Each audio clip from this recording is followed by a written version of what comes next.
It's Cardboard Time episode number 90, and I'm your host, Arwen Kathke. On today's episode, a big update on the Shelf of Aspiration, a review of Mind Map, and a discussion on Cardboard Fest 2024, and maybe a little bit of discussion on how to run your own convention.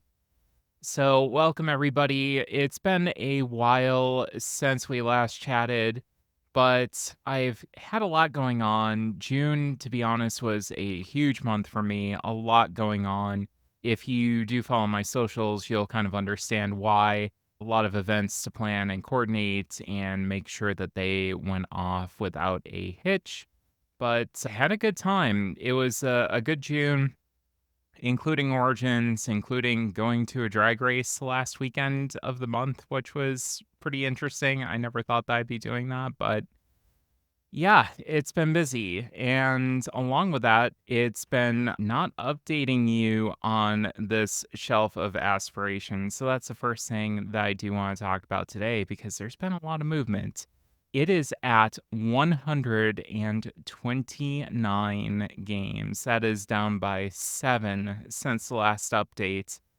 So this is a long one. So strap in. I'm going to do my best to, just talk a little bit about each one and what I thought about it. I'll probably save the ones I did play towards that, discussion at the end where I talk about playing them and that. But 14 games coming into the collection since the last time. Origins was a big culprit of that, but did have a couple of other methods of imports, as they say. From the crowdfunding side of things, I did get in Dungeon Cart. I'll talk about that in my played games. Origins, Super Kawaii Pets, Ultimatch, Thunder Road Vendetta, The Finest Fish. The Finest Fish is one that I've been looking at for quite some time, and to be honest, I really thought that was cute. I was going to get a copy at PAX Unplugged and decided against it, and after hearing so many people talking about it, I decided to, just basically go and pick it up. Agueda, City of Umbrellas, I'll talk about in the played section, as well as Gloomhaven, Buttons and Bugs, Quatica with the Coldwater expansion. That was a review copy, courtesy of Arcane Wonders, Witchcraft, and finally Mind Map, which was also a review copy. So that was my Origins haul, so to speak. And then as far as purchases go, Kutna Aura, that was one that was produced by CGE last year, and I was able to pick that one up for $30. It was a little bit expensive for something that I wasn't sure whether or not that I was going to like at the MSRP, so I did pick that up, just off the internet, just, looking for sales and that. So I picked that one up. A Gentle Rain, that was a Target sale. Allie had a Lunar Dial game that she had played at one point, and it was buy one, get one 50% off, I think. So I did pick that one up and did get that played. Had a really fun time with it so far. It's a very chill game. I know that the Dice Tower had it on a video of like the most pretentious games, but I have found it incredibly relaxing, being incredibly mindful, and a great little, opener to your morning, drinking coffee, getting ready, a Sunday morning activity, kind of what I use a game like Coffee Roaster for. I think that this slots right in there as well, and a great little game. And then Horseless Carriage, this was a sale that Eric had at Gots a Lot of Games. It was a game that I did not want to pay full MSRP. Wound up picking that up for $50, and I thought that that was more than fair, and glad that I did. We'll see if it's a game that's to my taste, but I think for $50 for a splatter game, that is something that I can definitely live with. And then finally, as far as just review copies coming in, I did get Nature. That is The best way that I could describe it is kind of a re-implementation of Evolution by North Star Games, and I'm gonna talk about that now. It I will have more thoughts on it because I did just play the base game. This does have 5 different modules that you can stack on top of the core game, which makes it nice. The core game itself, I think, as far as a reimplementation of the evolution system, did a fantastic job. A lot of the issues I did have with the core base game wound up being addressed in this version, and I will be talking about those. I would like to get a review up on the next episode after I do play the modules, but I will be going into depth a little bit more, but very positive thoughts so far on nature, and one that I'm glad that I expressed some interest in because evolution never quite hit that spot for me, and I think that this is going to kind of scratch that itch. So, as far as outgoing games, first I'm going to talk about the games that I never even played that I sold in the flea market at Origins. And the first one was Grind. The second one was High Noon Saloon. And then third and fourth was the Magic the Gathering Arena of the Planeswalkers and Shadows over Innistrad board games. Just never really felt like getting those out, as well as Smash Monster Rampage. Those were games I bought either very cheap or I got in one of those board game bento boxes that I got on very early into my big acquisition push and just didn't feel like playing them. So why are they in the collection? Hopefully somebody else is out there enjoying them that did purchase them from me. So glad that those have found new homes. And then finally, on the played side of things, let's talk about some games here. Charcuterie, the board game. This was one that I took down to Kentucky with me. I did make a little night trip to Kentucky and then Cincinnati the next day. I did have a conference to go to. And we were able to play Charcuterie, the board game, the night before the conference with some friends. And it's a fun game. I'm going to play it a little bit more before I reserve final judgment about it. I do think that the placement is a little bit fiddly. That might be some of the point to it, but I like the core concept of the game. I like the variability of the cards that come out. I do think that 3WS did a very good job with that. And I love the look of the game as well. So this will be one that I talk about a little bit further on in the year. Super Kawaii Pets. This I've talked a little bit about, especially on the Origins Ride Home episode as well as Ultimatch. But Super Kawaii Pets I thought was very, very cute with the way that you're flipping these pets over by giving them what they need. And they go from being sad to being happy, and then they have like little sparkles. And I think the graphic design is really well done on that. Also, the gameplay with the chaining and comboing is really good. I may talk about it later on in the podcast, but yeah, quite a good game. I was very pleased with that purchase as well as Ultimatch. That game, gave us some good times. And again, go listen to the Origins Ride Home for more information on that. I did talk about A Gentle Rain. I did get Aquatica played. I do want to play this with the cold water expansion before going in and actually releasing my review, but from what I've played so far, it is very positive. That engine buildery goodness with the cards that you're sliding up and you're using them for resources, and you can kind of combo things and chain things and get those cards scored for points, which leads to more cards. Really a fun little game. And I'm looking forward to not only the cold water expansion, but the new Coral Reef expansion that's going to be coming out at Gen Con. Agueda City of Umbrellas, I love the graphic design on that. This is probably one that I will do a review on the next episode. I am going to target this one. I wasn't a huge fan of the color choices that they made for the player colors themselves, but I do think it's a relatively simple fix, and it doesn't really affect the gameplay all that much.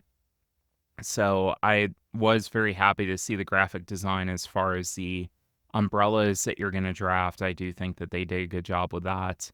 But the graphic design on the actual player components could use a little bit of work.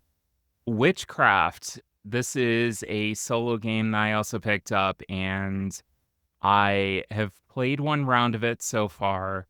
I have very high praise for it so far. It's very difficult, but a lot of fun to play, very thinky. Does barely fit on a side table, but it is a little bit more of a table hog than I thought it was going to be. I thought that this was going to be kind of the perfect little side table crunchy game that I was going to be able to play, and unfortunately, it is just a little bit too big for repeated plays on that side table. So, but this will be one that I pull out on the regular table when I need something to play solo, and we'll be seeing multiple more plays. Speaking of the side table, one game that is perfect for that side table is Gloomhaven Buttons and Bugs. I'm so glad that I picked this up. A $20 version of Gloomhaven that I can, just put out on the side table and go and at lunch, hang out, play around, get a little bit of story, then put it back in its box and pick up the next time. Very happy with it so far. I think that it's a really well done game in a very small package. So looking forward to playing that some more. Mind map I'm actually going to talk about on this episode, so I'll save my thoughts for it on the back end. Cranky chinchillas, all that I'm going to say about that is cack. There's a lot of cards in that game that say that, and that's about all that I'm going to say. The artwork was cute. Unfortunately, I didn't think that the gameplay held up enough to really necessitate it being in my collection, which is unfortunate because I backed the Kickstarter version with the fanciness and all of that, so that will be going to a new home soon.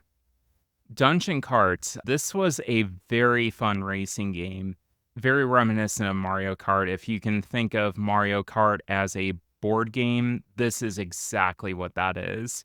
And I would like to dive a little bit deeper into it before giving a final judgment on it. But again, from what I have played of it so far, I've been very pleased. A lot of mayhem, somebody out front, just kind of racing to victory while everybody in the back is just, messing around with each other. It was fun nonetheless, so I was very happy with that so far. Harvest Hoppers is a cute little game. I will say the setup in the manual was not the greatest, but in learning the actual game itself, I thought that that was pretty good. Nicaea is a game by Amabel Holland, kind of making fun of the Catholic Church and the Council of Nicaea. This was a very interesting one to get together with a standard gaming group because I'm very used to Amabel's games. I know what to expect when I walk into something that she's produced, and a lot of people it caught by surprise. They were looking at the flavor text and laughing and having a good time with it. It is definitely a different game. It's a very interesting, mechanically game. It's very different, which I really appreciated. A couple of people at the table, weren't necessarily fans of it. And I think Allie kind of made the best point in that Amabel's games aren't for everybody, but for the people that they are for, they really enjoy them. And I think that sums it up really nicely. Nature is a game that I talked about up top, so I won't dwell too much longer on that, but I will be reviewing that probably on the next episode. Thunder Road Vendetta.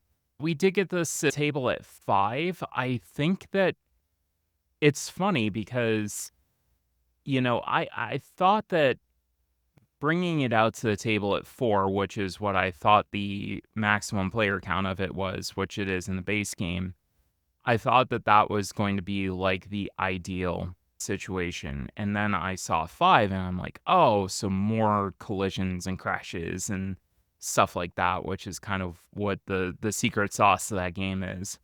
And I think it went a little bit long for my taste. I think adding one more player to that was not, necessarily the most ideal thing to do.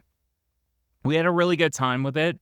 I love the core gameplay of it. I think it's a lot of fun. We had fun crashing into each other and bumping into each other and having that moment where everybody's kind of converging on each other and, racing through and crashing and bumping and, taking damage and crazy things happening when you take damage. It's just a really fun time. It's not a game that if you're super serious about making sure that everything is going to go your way, that you have all this perfect information, that's not going to be the game for you. But for those that are looking for kind of a wacky, good time that, you're just going to bang up against your friends' cars and they're going to go off the track and then you're going to go off the track and wild, crazy stuff is going to happen, it is a very good time for that. So, I do wanna play a little bit more of that before I do render final judgment, but I have had a good time with it so far. And then the final game that I played was that's new to the Shelf of Aspiration, and this was a very thinky game. I had a great time with it. I lost, not necessarily horribly. It was maybe a 10-point difference, so I didn't think that I did really too bad. But Septimo is great. Great theme, great artwork, some really crunchy decisions that you're making, trying to have a little bit of negotiation, but you can still betray people on that negotiation too. We actually didn't. We worked together almost the entire time to help each other, which was very interesting. I'm sure that there's some games that people turn on each other, but we were kind of behaving ourselves, which was definitely kind of more my play style and appreciated from my end of things. So one that's going to stay in the collection for sure, and I'll probably get it out at some point again. It may be a little bit more difficult to get that out just because, again, I'm trying to get through all of my older games first. And to get something like this out to the table with my current gaming group, it's very limited in who I can play this with because it is a quite a crunchy game, but fun nonetheless. So that was my about 20-minute or less update on the Shelf of Aspiration. You're all caught up. You know what's going on, and we will see where it goes from here with Gen Con coming up. I think that number's probably going to go up in general, but you never know. There is a sale that's going on as well, so maybe I'll get some games sold or rehome to compensate for that. So let's hope. Let's hope that that number doesn't go like back up into the 150s, and let's keep it down to something a little bit more manageable. So let's go into Mind Map. This was a game that I did play during Cardboard Fest. It was one of the first ones, actually, that I was able to get to the table. This plays from 4 to 14 players in 20 to 30 minutes, designed by Johan Go, Hope Wang, and Gary Kim. The art is by Ulrich Mays and published by Sorry We Are French and distributed by Hachette Games. Make your opponents guess your secret word by placing your coordinate token in the game zone represented by XY axes, according to 2 criteria. Sometimes you'll push your logic limit, but don't forget to take the reference word into account. Will you be able to grasp your opponent's logic and make them understand yours? Place your token based on how closely your secret word relates to the criteria on each axis, taking the reference word and other players into account. Think that repeated itself. You might want to go on BGG and take a look at it. You'll then have a opportunity to guess your opponent's words. For each of your opponents who guessed your word, you'll get a point, and for each of your opponent's words that you guess correctly, you'll also get a point. Players will go through 3 rounds of this, and whoever gets the most points at the end of the game wins. So this was a review copy that I had requested thanks to Hachette, and I did request this review copy because I really expected this to provide a feel that was similar to Wavelength in the way of the conversation about where people would put things and value things. And I think it's really fascinating to see people's viewpoints expressed in this way. And this is a great summation because you have these two axes, you have a reference point, each axis represents some sort of scale. So, on a scale of 1 to infinity, how well does this reference word work in a post-apocalyptic situation? And then you have the same thing on the other axis. And then your marker is basically you trying to place your word in relation to that center reference word and on those two axes. So it's a fun concept. Wavelength kind of has that in 1D, like how many Oreo flavors are there? And this just kind of amps that up a little bit. And you can play this in teams, but this is something that you can also play up to 7 people.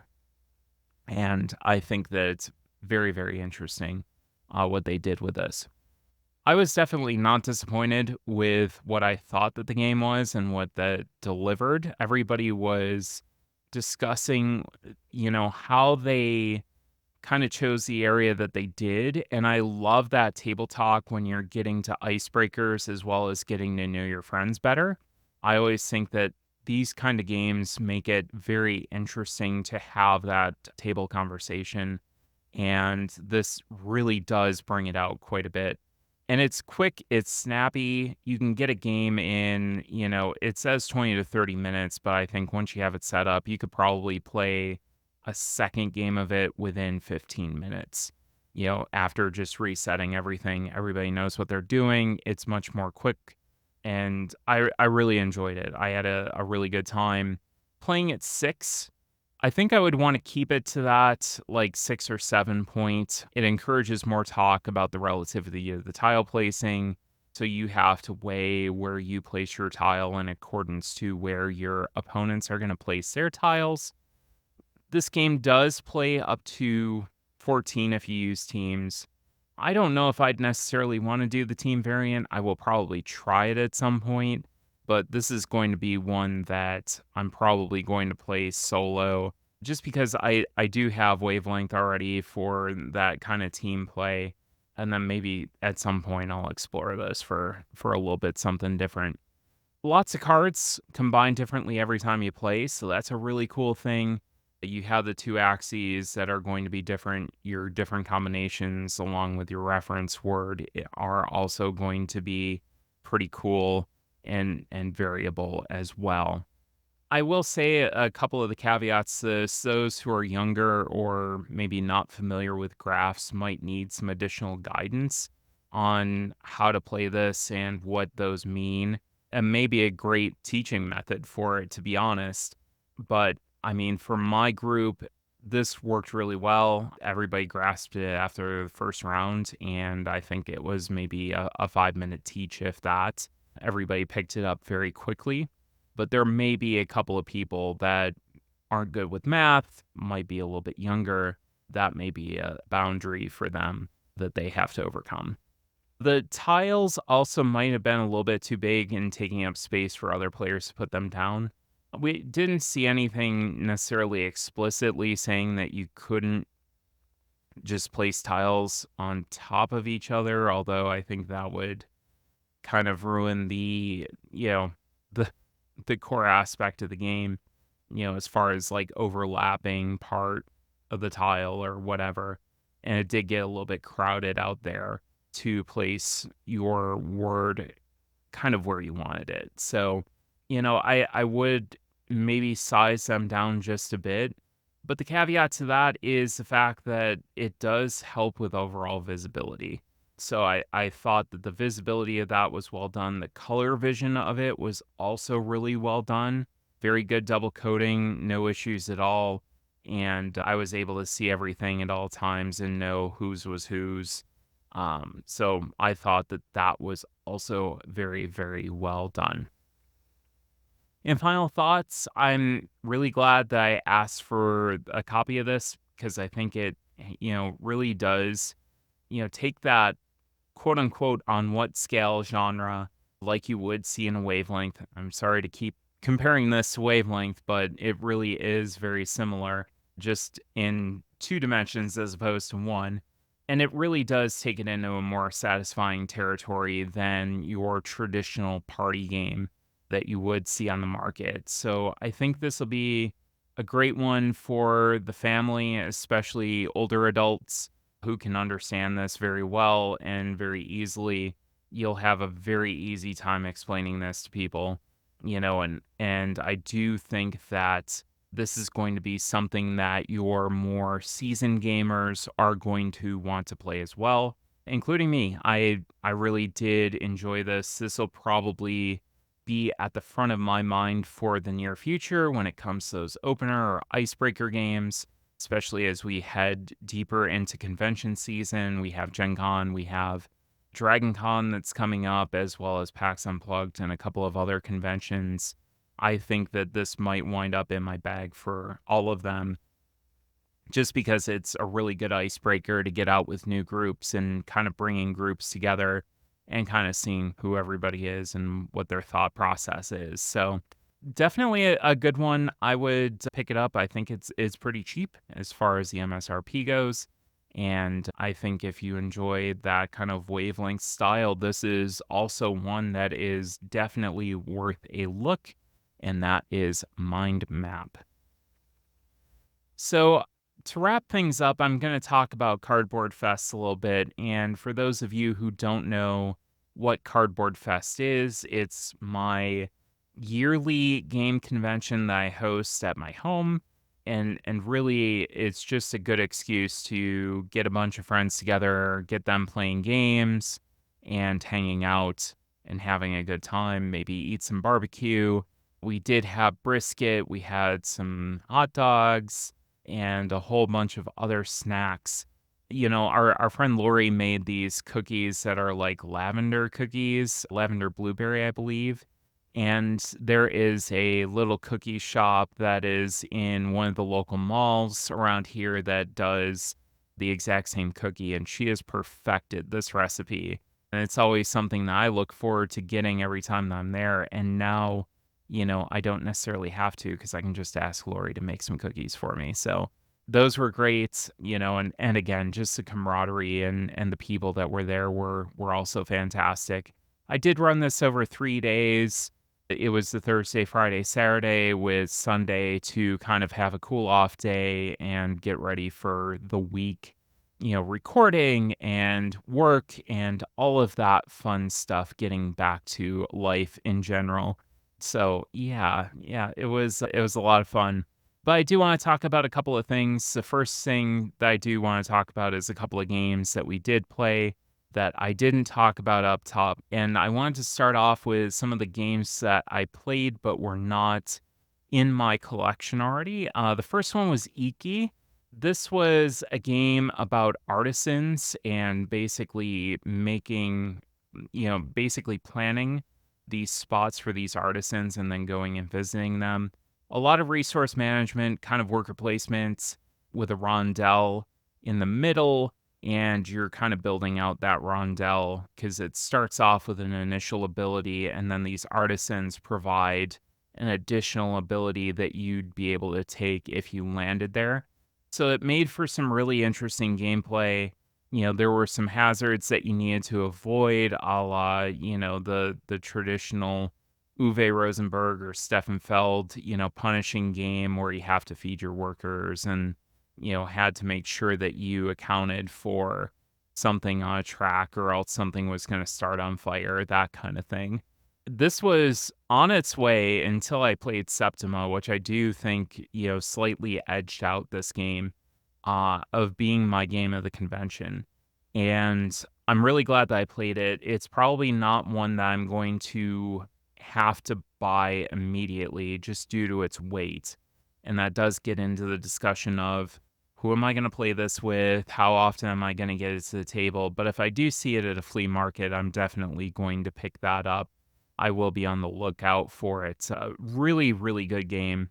Glad that I played that one. And Jordan brought that over along with Deadly Dowagers, which was another game that he had been talking about for a while. And in that game, you were playing basically women who are going in and killing off their husbands and then, getting, some sort of payoff when they die and then going and marrying again. So you have to manage your reputation and, your money and stuff like that. And depending on what your reputation is, you have to get it down before you can remarry some other people. And it's a very tongue in cheek game, with a more mature theme. Definitely something that I don't think that I've played, for sure. I've never seen that in Obsession, but it wouldn't surprise me if somebody were able to make kind of a combination of Obsession and this game. I think that that would be pretty fascinating. Kind of set in that same time period and style, that kind of thing. So I had fun with that. It might be one that if I see a good deal on it, I would pick that up, but glad that I played it, not necessarily sure that I need it immediately in my collection, but again, one that I might be on the lookout for if it gets cheap enough. The third one was Lynx. This was one that Craig brought, and I thought that this was interesting. It was a very different economic game where you have hares and lynx, and basically the populations are directly affecting one another. So if the hare population goes down, then the lynx population goes down. The lynx population goes up, the hare population, could go up or could go down. They had a direct relationship to each other, and you're selling directly to the Hudson Bay Company, which I was very hesitant to play at first, given, first of all, the environmental implications of what happened with this, which, I think that people were able to see pretty well in this game if they examined it well enough. The one thing that I was kind of glad to see, I wish they had used a cultural consultant on, but the effect of the whole fur trade, with the lynx on the indigenous populations up in Canada, which is where this takes place, and the fact that many of the indigenous population were actually subservient, basically to the Hudson Bay Company as part of this trade. It didn't really go into that. I don't know how you'd incorporate that into the game from a theming standpoint or whether it would belong there. There were some mentions of it in the rule book. I did go back and look at the rule book and see, what there were mentions of, and it explained it, but it didn't necessarily go into too many details. But it did provide some reference content for those who were interested in looking further. I just wish it had been addressed maybe a little bit more explicitly, in the instruction manual itself. Not a game that I necessarily need. I thought that the card play was very interesting. You had a handful of traps that you were using to get the lynx and the rabbits, and the multi-use cards that you had were kind of fascinating, where you'd flip them over once you had something trapped, or, depending on what you were trapping, it meant different things. So that was fascinating. A couple of clever concepts, but something that I didn't really think that I was going to necessarily get out again and again. But if Craig, brought it back, I might play it again. Certainly not a unpleasant game for sure. And then finally, Seaside was a game that I had been looking forward to playing for quite a while. And this was a little bag game that you can get out with little wooden tokens. They're dual-sided coins. Each symbol that you draw basically does something else and interacts with these other symbols in a different way. These creatures are eating these other, plants or shells or whatever. I thought the game was very interesting. I thought that it was really good. It's a perfect pub game. The object is to get the most coins at the end. Everything had kind of a theme to it. So if you had the birds that were going to eat these little, insects, if you had a bigger bird that kind of came along that was going to eat more insects, it was going to scare the smaller bird off. So you would lose that stack, from that previous bird and things like that. I would definitely like to grab a copy of this because, again, it's kind of that perfect pub game you can play while you're waiting for dinner. Very easy to explain, and within a few rounds, you've got it picked up pretty well exactly what's going on with Seaside. So glad to have played that, and I do think that that will be in my collection before the end of the year. And then some returning favorites. I did get to play Sushi Go Party a couple of times, one regular game and then one with a golf variant, which again, I'm horrible at, but I absolutely love. I think it's, just turns the game on its head and makes for some very interesting gameplay. Green team wins. We want to talk about icebreaker games. I mean, I think that that is one of the greatest icebreaker games of all time. Along with its kind of a fun story, I think that those two are really, really good as far as getting a new group kind of familiar with each other.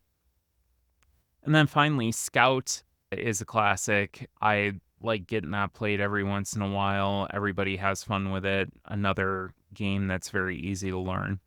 And then I kind of had a bonus game that I got to get back to the table, and that was Wormspan. And Allie had played that on Saturday night while I was playing Septima and wanted to go back and play the full version of it because she didn't get the whole game in. And she wound up really liking it quite a bit and would like to play it again at some point, and I was more than happy to oblige. And we had a lot of fun with it. I had more fun with it this time than I did, the first time that I was playing it. So I think it's probably going to be one of those games that as I get deeper into it and as I know a little bit more about what cards there are and what they do and what can come up and what I need to kind of cycle through the deck for in order to pick up and strategize with, I think the more that I'm going to like this game, and possibly might supplant Wingspan. I'm still kind of I I'm kind of still, mixed on that, but we'll see. We'll see where that goes. As far as things I liked, the brisket was amazing. I did a 22-hour cook on a brisket, and it was a lot of work. Ellie helped kind of tag team spraying the brisket overnight because it was an overnight cook. And when we finally pulled it off and sliced it, it was juicy. Didn't quite get to the temperature that I wanted, but it was still very, very tasty. The smoke flavor on it was great and fed a lot of people with it and made a lot of people happy. So that was the intent. A really good mix of games from lighter to heavier. So it ranged, everywhere from Sushi Go and Green Team Wins all the way up to Septima and Nicaea, from light to heavy. Even though Nicaea is not necessarily a hugely heavy game, it was something that did take a little bit of brain power and some coordination. Made a really nice dent in the shelves of aspiration as we had talked about coming back from Origins. It's always a nice little outlet for me to go and get some stuff played and, kind of share what I was able to bring home with my friends and get their thoughts as well. And that camaraderie and mix of friends was also great. It's always great having, your friends over, feeding them, having them bring their favorite foods and bringing everybody together so that, they can meet and chat with each other and get to know each other as well. It's some of my favorite things in life is making those connections and getting people talking and, hanging out with each other as well. As far as things I do differently, I would make a return to the badges. We did do badges last year. They were a little bit of a pain to print and hand out, but they were definitely helpful for people to see, name and pronouns at a glance so that they knew, how everybody was to be referred to. And that is something, as somebody who doesn't necessarily get names immediately, as sometimes at all, it would be helpful and something that I think others would appreciate as well. And then finally, collecting attendance information differently. So we went on Facebook and put a poll up there and tried to make a note of who was going to show up on what day. And it seemed like Saturday was going to be the least busy day. And it wound up being the most busy day. We wound up having almost 20 people at once in the house, and it was kind of crazy. Certainly over capacity for sure. And I would like to, see if maybe I can handle that a little bit differently for next year as well. So yeah, as far as running your own convention, you can do your own little convention at home. And I mean, it doesn't have to be 8,000 people. It can be 4 or 5 and just have some food and have multiple days where you're playing games. I mean, you might call it a hangout, you might call it a convention, do whatever. But yeah, just go and try to coordinate everybody, see it's a little bit of planning. Try to figure out what everybody's bringing and figure out what you want to provide. For me, a lot of it is usually providing a protein and saying bring sides and a beer, and we'll have hot dogs this day. We'll have brisket this day or pulled pork this day. And for breakfast, I'll throw on some sausage gravy and biscuits or whatever, and just go and host or, get a room somewhere and host it there. I think people are like, "Oh, I can't go to this convention or I can't go to that convention." And if that's something that is cost prohibitive, then maybe get a group of friends together if you can and just say, "Hey, we can't go, but can we do our own thing? Can we, get together and play the games that we have, or somebody picks up 1 or 2 games and we play that." I think having that at-home convention is a really cool way of introducing friends to each other and getting some things played and setting aside time for something that is really important in your life if, the hobby is something that you're really into. So, yeah, it's not impossible. My social battery kind of needs to recharge, especially after Saturday with everybody coming in and trying to be a good hostess. Allie certainly, was a great facilitator with that and making sure that people were attended to and helping out with the charcuterie board and that too, and kind of coordinating some things. So, yeah, I think it was a great time and looking forward to more in the future and probably next year we'll be doing the exact same thing. So, but I think that will do it for me today. I think you've heard me ramble enough. I'm a little bit loopy still recovering from June and probably will be for another couple weeks, but if you want more information about Cardboard Time, you can always go to the website where you can find links to all of my stuff, including the Discord, which is on the Tabletop Express server. You can always go to cardboardtime.com and get a link there, or email me for that link at cardboardtime.com or at cardboardtime@gmail.com, along with any questions, suggestions, or ideas for discussion topics. My Instagram is at cardboard_time. My Blue Sky is at cardboard time, and I am no longer on X. And as always, thanks again for listening, and we'll see you around the table in 2 weeks for another episode of Cardboard Time.